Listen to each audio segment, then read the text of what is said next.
സ്വാമി അയ്യപ്പൻ്റെ എല്ലാ അനുഗ്രഹങ്ങളും ശ്രീ കെ ജയകുമാറിന് ഉണ്ടാകും. അദ്ദേഹത്തിന് അവിടെ ഒരു മാറ്റം വരുത്താൻ സാധിക്കുന്ന ഒരു വ്യക്തിത്വമാണ്. ഈ ശബരിമലയെപ്പറ്റി അഗാധമായിട്ട് പഠിച്ചൊരു വ്യക്തിയാണ്. എക്സിക്യൂട്ടീവ് ഓഫീസറായിട്ടും മറ്റ് പല രീതിയിലും ശബരിമലയായിട്ട് ബന്ധപ്പെട്ടിട്ടുണ്ട്. ശബരിമലയെ പറ്റി ഒരു റിപ്പോർട്ട് 2017-18 മറ്റോ അദ്ദേഹം നൽകിയിട്ടുണ്ട്. അതുകൊണ്ട് വളരെ ബന്ധമുള്ള ഒരു രംഗത്തേക്കാണ് അദ്ദേഹം മാറിയിരിക്കുന്നത്. ഒരു ഈശ്വര വിശ്വാസി, ഒരു അയ്യപ്പ ഭക്തൻ എന്നുള്ള നിലയ്ക്ക് തീർച്ചയായിട്ടും അദ്ദേഹത്തിന് നല്ല മാറ്റങ്ങൾ ശബരിമലയിൽ കൊണ്ടുവരാൻ സാധിക്കും. ഭക്തർക്ക് വേണ്ടി കാര്യങ്ങൾ സുഗമമാക്കാൻ അദ്ദേഹത്തിന് സാധിക്കും.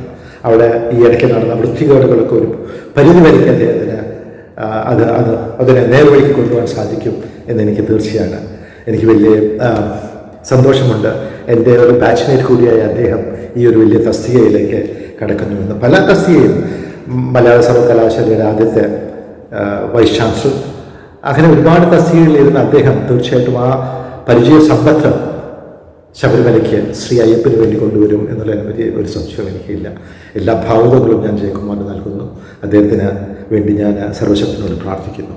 എല്ലാ രീതിയിലും ഇത് ശബരിമലയ്ക്കും ഭക്തന്മാർക്കും ഒരു നല്ല മാറ്റം ഉണ്ടാകുമെന്ന് എനിക്ക് ഉറപ്പാണ്. Thank you. നമസ്കാരം.